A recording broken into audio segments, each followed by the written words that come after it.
हिंद भारत, आपकी अपनी आवाज। नमस्कार, हिंद भारत न्यूज में आपका बहुत स्वागत है और मैं हूं आपके साथ योगेश शर्मा। केंद्रीय रक्षा मंत्री राजनाथ सिंह ने प्रधानमंत्री नरेंद्र मोदी को 24 कैरेट सोना बताया है। राजनाथ सिंह ने कहा कि एक सच्चे नेतृत्वकर्ता की पहचान उसकी सोच और ईमानदारी से होती है और दोनों ही मामलों में मोदी जी 24 कैरेट गोल्ड हैं। जो व्यक्ति 20 साल तक सरकार का मुखिया रहा हो, उस पर भ्रष्टाचार का एक भी दाग नहीं लगा है। ये अपने आप में एक बड़ी बात है। इस देश में सरकारें अनेक बार बदली, लेकिन पहली बार देश में व्यवस्थाओं को बदलने का ईमानदारी से प्रयास हो रहा है। इस प्रयास में आप कमियां तो निकाल सकते हैं, मगर मोदी जी की नीयत पर अविश्वास नहीं किया जा सकता। राष्ट्रीय संघ से जुड़ी एक संस्था की ओर से प्रदत्त कार्य लोकतंत्र सरकार के मुखिया के रूप में नरेंद्र मोदी के 2 दशकों की समीक्षा विषय के समापन सत्र को संबोधित करते हुए राजनाथ सिंह ने कहा कि आज भारत एक स्वाभिमानी राष्ट्र के रूप में पूरी दुनिया में पहचाना जाता है, मगर हमें इतने से ही संतुष्ट नहीं होना है, क्योंकि ये तो अभी एक शुरुआत भर है। हमारा अगला लक्ष्य है कि देश को $5 ट्रिलियन की अर्थव्यवस्था वाला देश बनाना है। प्रधानमंत्री नरेंद्र मोदी अपने नेतृत्व में भारत में भरोसे का निर्माण कर रहे हैं। भारत अपनी ज़रूरतों के लिए चीज़ों का निर्माण करने में पूरी तरह से सक्षम है।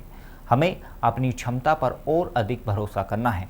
रक्षा मंत्री राजनाथ सिंह ने कार्यक्रम को संबोधित करते हुए कहा कि आपने महसूस किया होगा कि स्वतंत्र भारत में राजनीति और राजनेताओं के सामने सबसे बड़ी चुनौती विश्वसनीयता का संकट रहा है। राजनेताओं के शब्दों और कामों में अंतर के कारण लोगों का उन पर से विश्वास धीरे धीरे कम होता गया, लेकिन स्वतंत्र भारत की राजनीति में नरेंद्र मोदी ने इस संकट को एक चुनौती के रूप में स्वीकार किया और इस पर विजय प्राप्त की। पीएम मोदी के नेतृत्व में डिजिटल ट्रांजैक्शन बढ़ा। राजनाथ सिंह एक सच्चे नेतृत्वकर्ता की पहचान उसकी क्रेडिबिलिटी से बनती है। हमेशा वो स्वयं उदाहरण प्रस्तुत करता है कि हमें क्या करना है। वो ये नहीं कहता कि डू एस आई से, बल्कि वो कहता है कि do as I do. Modi ji ने वही करके दिखाया। राजनाथ सिंह ने कहा कि प्रधानमंत्री मोदी गवर्नेंस की स्पीड और स्केल दोनों को अगले लेवल पर लेकर आए हैं। मुझे याद है कि जब उन्होंने देश में कैशलेस ट्रांजैक्शन को बढ़ावा देने की अपील की थी, तो लोगों ने तरह तरह की बातें की थी। आज देश में हर महीने करीब 3.65 बिलियन ट्रांजैक्शन डिजिटल माध्यम से हो रही हैं। भारत जैसे देश में लोकतंत्र की सफलता के लिए आवश्यक है कि यहाँ की 135 करोड़ जनता में जो लोग गरीब हैं, उन्हें भी मान सम्मान स्वाभिमान का जीवन जीने का मौका मिले।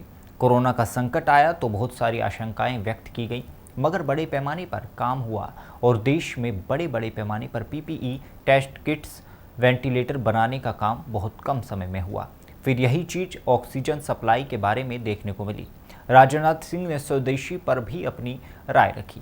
उन्होंने कहा कि 100 साल पहले गांधी जी इस देश में स्वदेशी की वकालत कर रहे थे। लगभग 60 साल पहले पंडित दीनदयाल उपाध्याय स्वदेशी की बात कर रहे थे। 90 के दशक में भाजपा ने भी इस मुद्दे को बढ़ा चढ़ाकर उठाया। अब मोदी जी स्वदेशी 4.0 लेकर आए हैं। फिलहाल इस खबर में इतना ही। देश दुनिया की तमाम खबरों के लिए जुड़े रहें हिंद भारत न्यूज के साथ। देश दुनिया की तमाम खबरों के लिए देखते रहें हिंद भारत। लाइक, सब्सक्राइब और शेयर करना ना भूलें।